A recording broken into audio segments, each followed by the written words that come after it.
नबी पाक सल्लल्लाहु अलैहि वसल्लम कोहे सफा की पहाड़ी से गुजर रहे थे। काजी सलमान मंसूर पुरी ने लिखा है, हुजूर गुजर रहे थे, अबू जहल भी सामने आ गया। आते ही कहने लगा, दीन की तबलीग छोड़नी है कि नहीं छोड़नी, बाज आने है कि नहीं। हुजूर खामोश रहे।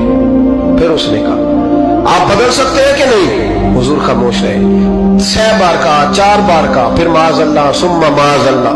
हुजूर को बुरा भला कहने लगा, नबी करीम को बुरा भला कहने लगा। हुजूर खामोशी से सुनते रहे।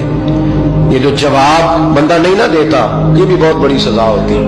उसे समझ ना आई, जब हुजूर देर तक खामोश रहे तो गुस्से में लाल पीला, बोलते क्यों नहीं। इतना गुस्सा किया कि उसके हाथ में डंडा था, उसने रसूल पाक के सरे अक़दस पर डंडा मार दिया। हुजूर ने सर पे हाथ रखा और अल्लाह के हबीब घर की तरफ चले गए, बोले नहीं। अब्दुल्ला बिन जदान की लौंडी देख रही थी, वो नीचे उतरी पहाड़ी से तो हजरत अमीर हमजा हुजूर के चचा शिकार खेल के आ रहे। वो खातून सामने जाके खड़ी हो गई, कहने लगी, अमीर हमजा, मोहम्मद इब्ने अब्दुल्ला सल्लल्लाहु अलैहि वसल्लम को अबू जहल इसलिए मारता है कि उनका वालिद कोई नहीं, कोई पूछेगा नहीं, बरादरी सारी मुखालिफ हो गई, इसलिए मारता है। तू बड़ा दलेर है, शिकार खेलता है, भतीजे का नहीं पता। ये ना होते हैं, चचा को भी बड़ा ही प्यार होता है भतीजों। डरते हैं कई दफा लोग बीवी से, दाएं बाएं वालों से बात नहीं करते, लेकिन ना भाई के बच्चे भी प्यारे लगते हैं। मेरे अपने वालिद के पोते हैं, वो प्यारे लगते आते जाते।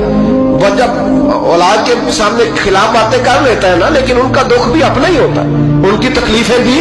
ये रिश्ता है, ये भाई नाखूनों से गोश्त अलग नहीं किया जा सकता। ये अल्लाह के बनाए हुए रिश्ते, ये प्यारे लगती है, अपने बाप की नस्ल ये अच्छी लगती है।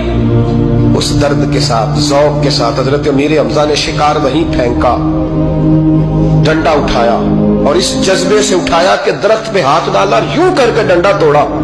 अबू जहल बैठा था हरमे काबा में, पूछने लगे, कहाँ है वो? बैठा है लोगों के बीच। जाके पहले बुरा भला का, फिर जोर से डंडा मारा। तेरी जुर्रत कैसे हुई मेरे भतीजे को हाथ लगाने, ताकत कैसे हुई तूने मेरे भतीजे को मारा? तू जुर्रत करना मैं देखता हूं तू कैसे आज के बाद ये हरकत करता है। उसे पता था कि हजरत अमीर हमजा कितने दलेर हैं, और दलेर भी है और इस वक्त पूरे जज्बे में भी है। उसने जुर्रत नहीं की हिलने की भी, चुप रहा। हजरत अमीर हमजा रज़ी अल्लाह ताला अन्हु सय्यदा खदीजतुल कुबरा के घर आए। अम्मा जी हुजूर को पट्टी कर रही थी इतनी देर। नबी करीम ने चच्चे को आते देखा ना, ये बड़े जख्म बड़ी जल्दी ताजे होते हैं। उठ के खड़े हुए। जब हुजूर ने उनके कंधे पे अपना सर अक़दस रखा तो रोने लगे महबूब करीम। हजरत अमीर हमजा भी रोए। नबी करीम अलैहिस्सलाम के आंसू पोंछ के कहने लगे, खुश हो जाए, अब रोने की कोई जरूरत नहीं, मैंने बड़ा सख्त बदला लिया, अब राजी हो जाए, जरूरत नहीं करेगा आइंदा, मैं सर फोड़ आया हूं डंडे के साथ। जब ये कहा तो अल्लाह के हबीब ने सर उठा लिया, आंसू पोंछ के फरमाया, चाचा मैं नहीं ऐसे खुश होता। कहा भतीजी आप कैसे खुश होते हैं? फरमाया, मेरे दीन का कलमा पढ़ जाओ मैं खुश हो जाऊंगा। दीन में आओ, गुलामी करो, दीन की ड्यूटी करो, मुसलमान बनो, नमाजी बनो, नेक बनो, सुन्नत शरीयत की पाबंदी करो, मैं इससे राजी होता हूँ। हजरत अमीर हमजा क्या जज्बा था उस वक्त, क्या शौक था। कहने लगे, कलमे से राजी होते हो? कहा पढ़ाओ कलमा, मैं कलमा पढ़ने को भी तैयार हूँ।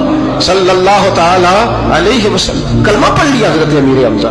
रसूल पाक अलैहिस्सलाम की जो ख्वाहिश है ना, जो दर्द है, वो दर्द है कि लोग जन्नती हो जाएं। हुजूर के दीन का पैगाम ये है कि कोई आदमी जहन्नुम में